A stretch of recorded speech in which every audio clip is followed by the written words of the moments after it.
Act 1, Scene 4. Flourish. Enter King, Lennox, Malcolm, Donald Bane, and attendants. Is execution done on Cawdor, or not, those in commission yet returned?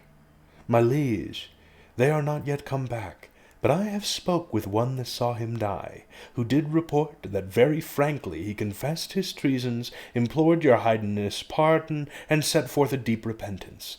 Nothing in his life became him like the leaving it.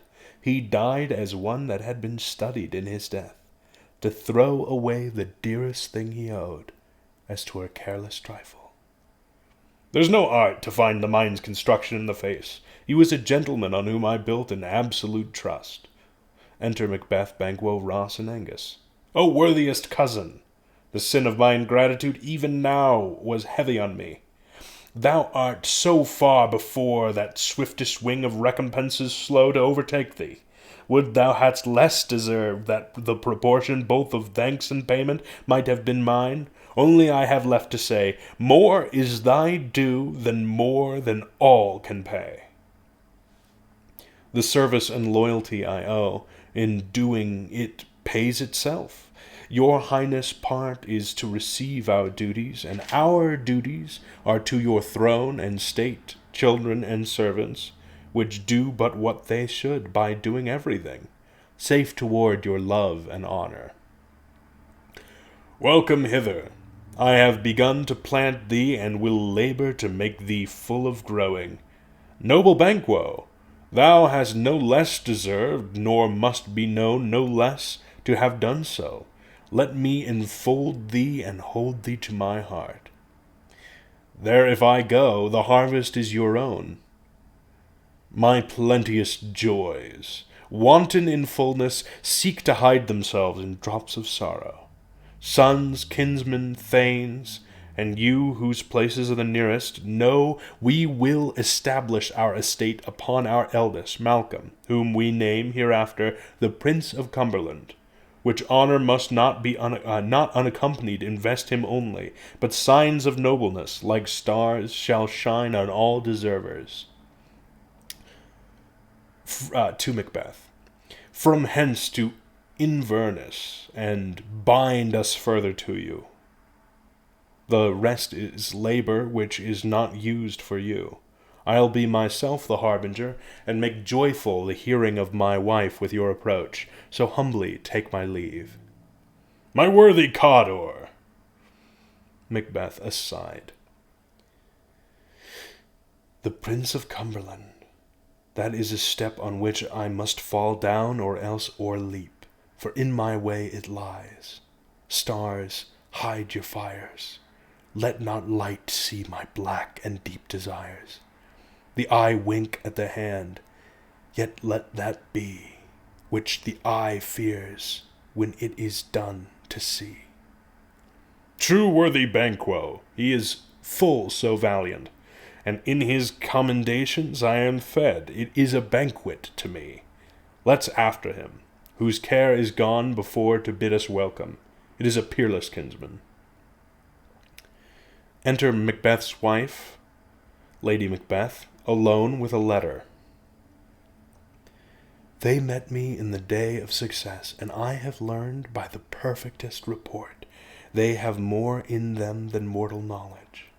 When I burnt in desire to question them further, they made themselves air, into which they vanished. Whilst I stood wrapped in the wonder of it, came missives from the king, who all hailed me, Thane of Cawdor, by which title before these weird sisters saluted me and referred me to the coming on of time with Hail King that shalt be. This have I thought good to deliver thee, my dearest partner of greatness, that thou mightst not lose the dues of rejoicing by being ignorant of what greatness is promised thee. Lay it to thy heart and farewell. Glamis thou art, and Cawdor and shalt be. What thou art promised, yet do I fear thy nature. It is too full of the milk of human kindness to catch the nearest way. Thou wouldst be great, art not without ambition, but without the illness should attend it. What thou wouldst highly, that wouldst thou holily, wouldst not play false, and yet wouldst wrongly win. Thou'st have great glance, that which cries, thus thou must do if thou have it. And that which rather thou dost fear to do, than wishest should be undone, hie thee hither, that I may pour my spirits in thine ear, and chastise with the valor of my tongue all that impedes thee from the golden round, which fate and metaphysical aid doth seem to have thee crowned withal. What is your tidings? The king comes here tonight. Thou art mad to say it.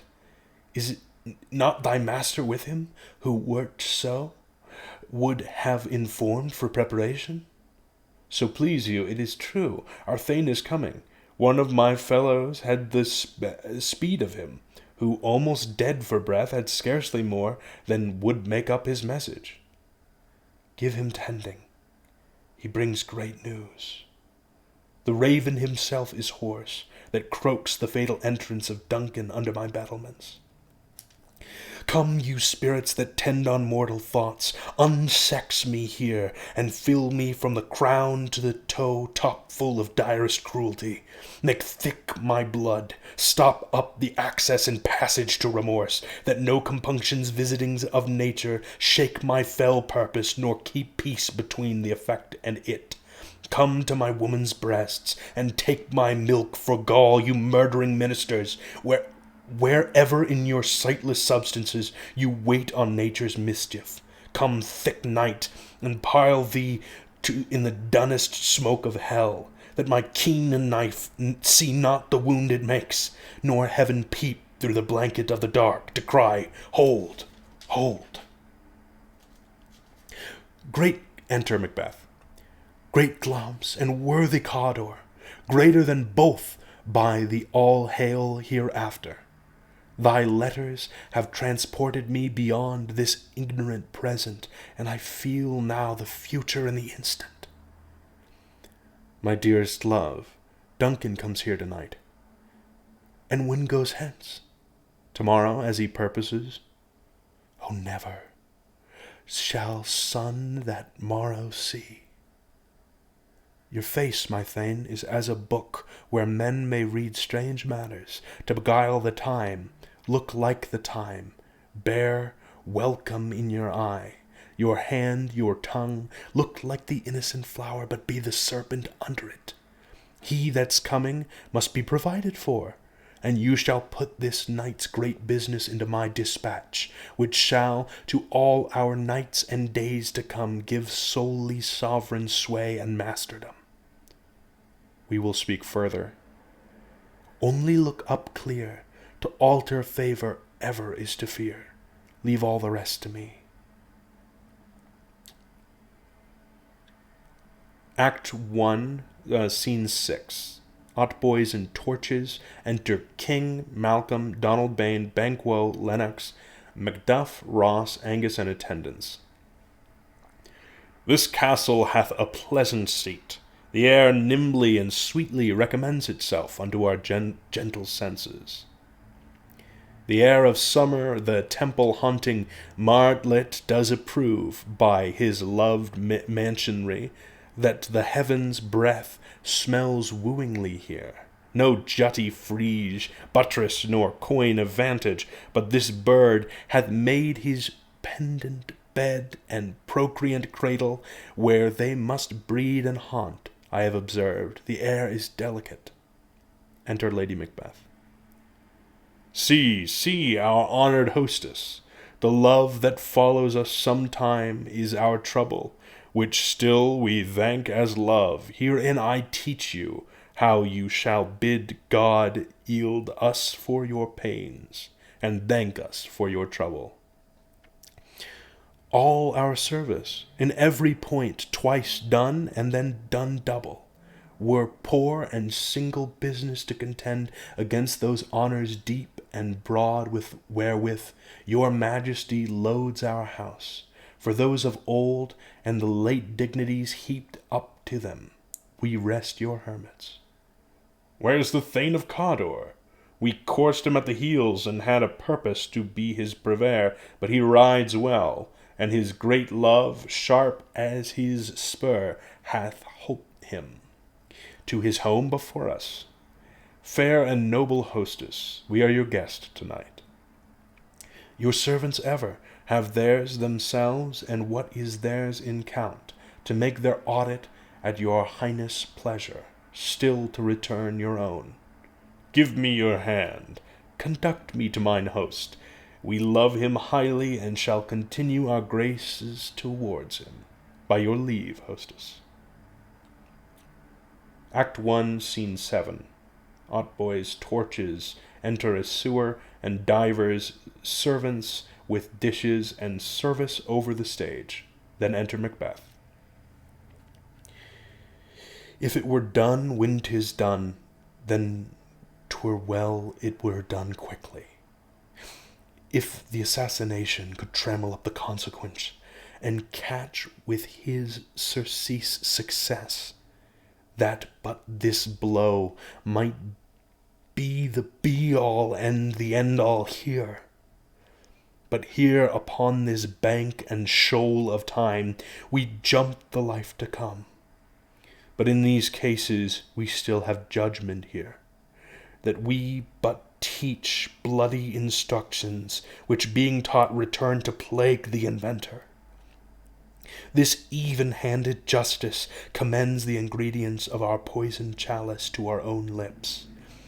He's here in double trust, first, as I am his kinsman and his subject, strong both against the deed, then as his host, who should against his murderer shut the door, not bear the knife myself.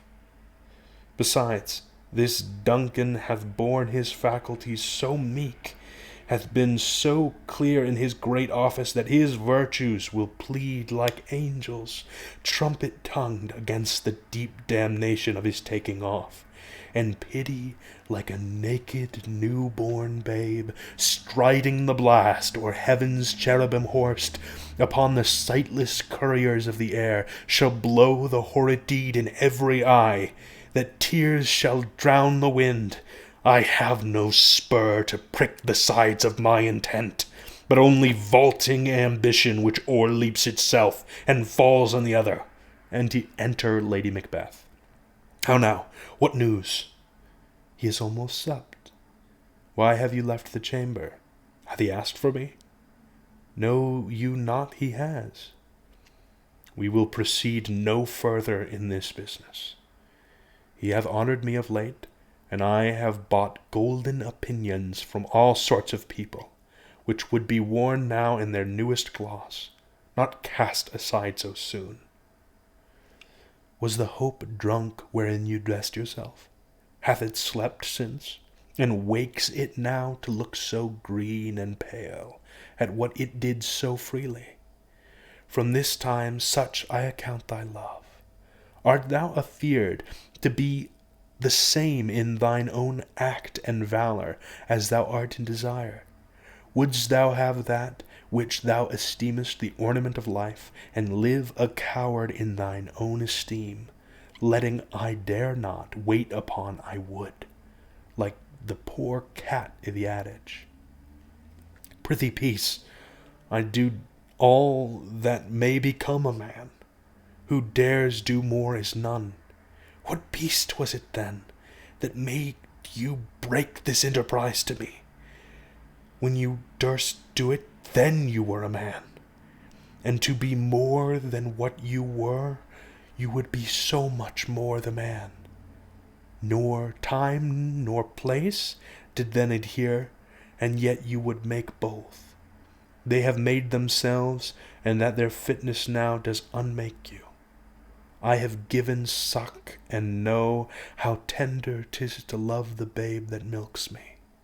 I would, while it was smiling in my face, have plucked my nipple from his boneless gums, and dashed the brains out, had I so sworn as you have done to this. If we should fail, we fail. But screw your courage to the sticking place, and we'll not fail. When Duncan is asleep, whereto the rather shall his hard day's journey soundly invite him. His two chamberlains will I with wine and wassail so convince that memory, the warder of the brain, shall be a fume, and the receipt of reason a limbic only, when in swinish sleep their drenched natures lies as in a death. What cannot you and I perform upon the unguarded Duncan? What not put upon his spongy officers, who shall bear the guilt of our great quell? Bring forth men, children only, for thy undaunted mettle should compose nothing but males. Will it not be received when we have marked with blood those sleepy two of his own chamber, and used their very daggers that they have done it? Who dares receive it other, as we shall make our griefs and clamour roar upon his death? I am settled, and bend up each corporal agent to this terrible feat. Away, and mock the time with fairest show. False face must hide what the false heart doth know.